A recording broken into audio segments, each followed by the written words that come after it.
어느 택배기사님의 유서. 억울합니다. 어제였습니다. 10월 20일 오전에 또 한 분의 택배기사님이 세상을 달리하셨습니다.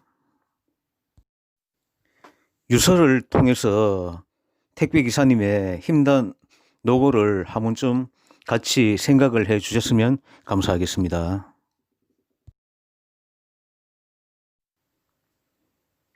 유서. 억울합니다. 우리는 이 일을 하기 위해 국가시험에 차량 구입에 전용 번호판까지, 그러나 현실은 200만 원도 못 버는, 시급도 못 버는 일을 하고 있습니다.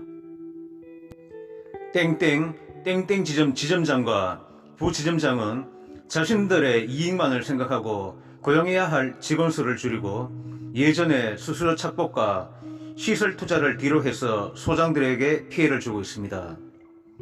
저 같은 경우 차량 구입 등 투자한 부분이 있음에도 적은 수수료에 세금 등 이것저것 빼면 한 달 200만 원도 벌지 못하는 구역입니다. 이런 구역은 소장을 모집하면 안 되는 구역임에도 직원을 줄이기 위해 소장을 모집해 보전금을 받고 권리금을 만들어 판 것입니다. 관리자를 세워놓고 적은 월급을 주고 배송해서 먹고 살게 하니 제대로 관리가 될 수 없게 해놓고 문제가 생기면 관리자에게 떠넘기는 형태를 보입니다. 심지어 지파거래처 이사로 수익이 줄고 있음에도 신경을 쓰지 않고 자기들의 이익만을 신경 쓰고 있습니다. 부지점장은 지파 나오지 않는 업체 코드 삭제를 했기 때문에 알고 있습니다. 노조 문제도 뒤로 빠져 있죠. 한여름 더위의 하차 작업은 사람을 과로사하게 만드는 것을 알면서도 이동식 에어컨 중고로 150만 원이면 사는 것을 사주지 않고 20여 명의 소장들을 30분 일찍 나오게 하는 상황이 발생하고 있습니다. 비트코인 채권기에 투자할 돈은 있으면서 지점에 투자하라면 돈 없다는 이유만 대고 있는 상황입니다. 부지점장은 화나는 일이 생겼다고 하차 작업 자체를 끊고 소장을 불러서 의자에 앉으라고 하고 지 먹던 종이 커피잔을 쓰레기통에 던지며 화를 내는 모습을 보면서 소장을 소장으로 보는 것이 아니라 직원 이하로 보고 있음을 알았습니다. 적어도 지점을 운영하려면 힘든 구역이 있는지 돌아보고 관리 직원이 잘하고 있는지 봐야 하는데 직원의 한계 이상을 바라고 관심도 없습니다. 거기다가 제 구역은 세금 계산서 끊는 업체가 없고 6개월마다 세금 신고하는 특성 때문에 은행권에서는 수입이 없는 사람이 되어 신용이 떨어져 저리 대출은 대환 대출로 돌아가 생각도 안 한 원금과 이자 등 한 달에 120만 원의 추가 지출이 생기고 있어서 빨리 관두고 직장을 알아봐야 하는데 노조 성향이 있으면 안 된다고 지점장이 관리부장에게 얘기하는 모습을 보면서 나는 안중에도 없음을 알았습니다. 아마 3개월 전에만 사람을 구하든지 자기들이 책임을 다하려고 했다면 이런 극단적인 선택은 없었을 것입니다. 제가 죽어도 관리 직원에게 다 떠넘기려 할 것입니다. 다시는 저와 같은 사람이 나오지 않게 시정 조치를 취해 주시면 좋겠습니다.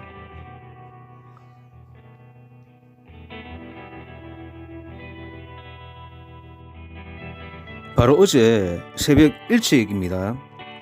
모 택배, 모 지역, 모 지점과 계약을 맺고 개인 사업자로 택배 업무를 하던 김모 씨가 극단적인 선택을 이렇게 유서를 두고 하신 내용입니다. 200만 원도 벌기 힘들다.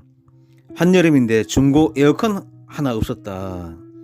비트코인에는 투자하면서 다른 데는 쓸 돈이 없었다. 택배 기사님들의 어려움을 정말로 잘 알 수 있는 내용입니다.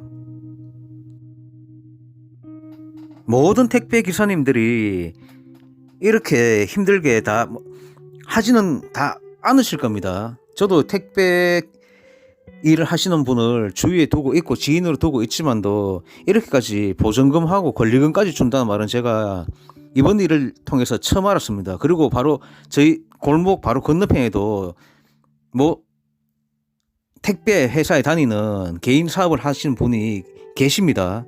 그런 말을 제가 한 번도 듣지는 못했는데 이 회사 이번에 유서를 통해서 제가 이렇게 처음으로 알게 되고 저도 충격을 받았습니다. 돌아가신 이 김모 택배 기사님께서는 권리금 300만 원은 해당 구역을 인계를 받으면서 전직 택배 기사에게 줬다고 하고 보증금 500만 원은 대리점으로 내야 했다고 합니다. 택배 업무를 보시는 분들은 개인 사업자를 가지고 하시든지 소장이라고 불리면서도 정말로 힘들게 일을 하시는 택배 노동자입니다. 노동자. 정말 유서를 통해서 보면 택배 회사의 갑질이 얼마나 심한지, 얼마나 심했길래 이렇게 극단적인 선택을 했는지 유서를 통해서 이렇게 좀 알 수가 있네.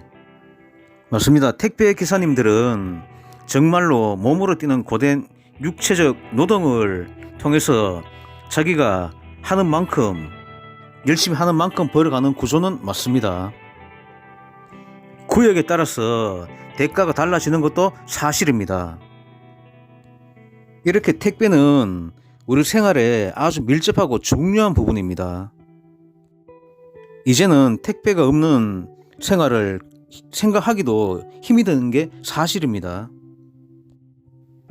2020년 10월 20일까지 과로사를 하시고 극단적으로 스스로 목숨을 끊은 택배 기사님까지 합치면 벌써 11분이 되십니다. 이제는 우리도 택배가 조금 늦는다고 또 늦게 오셨다고 심한 말씀 그런 말씀 하시지 마시고 정말 택배 기사님을 보면 한 번 더 웃어드리고 정말로 감사의 마음을 표현해 드리지 않아야 할까 싶습니다. 모든 택배 기사님들께 감사의 인사를 드리면서 돌아가신 모든 택배 기사님들의 삶과 고인의 명복을 빕니다.